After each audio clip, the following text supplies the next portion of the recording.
अनीता जी, राधे राधे महाराज जी। महाराज जी, मेरा प्रश्न गुरु मंत्र के विषय में है। क्या गुरु मंत्र एक स्थान पर बैठकर ही जपना चाहिए, चलते फिरते घर के नहीं, कार्य करते हुए? पवित्र अवस्था में चलते फिरते घर के कार्य करते हुए भी गुरु मंत्र जपा जा सकता है, लेकिन हमारा शरीर पवित्र हो, हमारे वस्त्र पवित्र हो और स्थान पवित्र हो, तो हम गुरु मंत्र जप सकते हैं। उस गुरु मंत्र में पवित्रता की प्रधानता रहती है। और नाम जप में आप चाहे जैसे हो, जहाँ हो, हर समय जप कर सकते हो, लेकिन गुरु मंत्र पवित्र अवस्था में, वो आप बैठकर काम करते हुए, अगर आपको लग रहा है आपके शरीर के वस्त्र पवित्र है, आप पवित्र है और जिस स्थान पर है वो पवित्र है, तो आप निरंतर गुरु मंत्र जप सकते हो।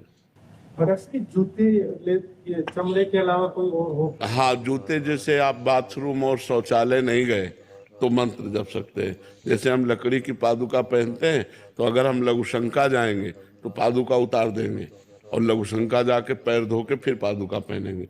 पादुका पहनकर अगर लघुशंका गए तो उस पर गुरु मंत्र नहीं जप सकते।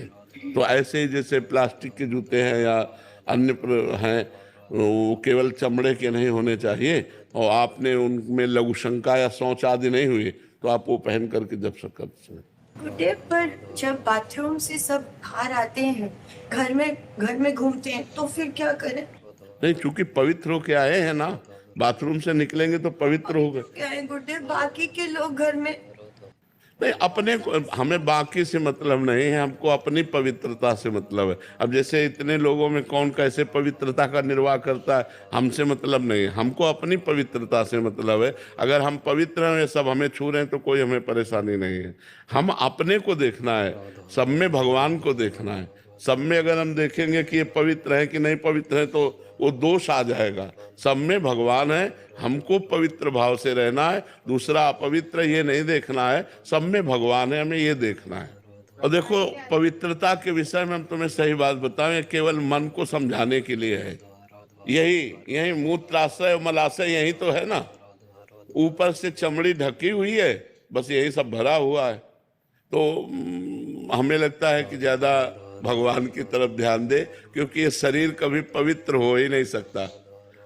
एक रेशम की थैली में हम उदाहरण देते हैं, बड़ा रेशम पवित्र होता है, और रेशम की थैली में शौच भर दो, लेटरिन भर दो, तो अगर आपको पता है तो आप उसे अपवित्र ही तो मानेंगे ना।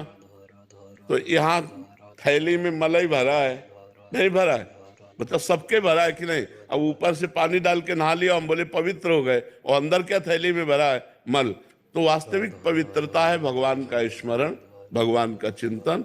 इसके ये साधारण पवित्रता इसलिए हम करते हैं कि हमारा मन भगवान में लग जाए, और जब मन लग गया तो इससे मतलब नहीं रहता है। तो सब में भगवत भावना करें, मन को भगवान में लगावे, उचित पवित्रता का निर्वाह करें।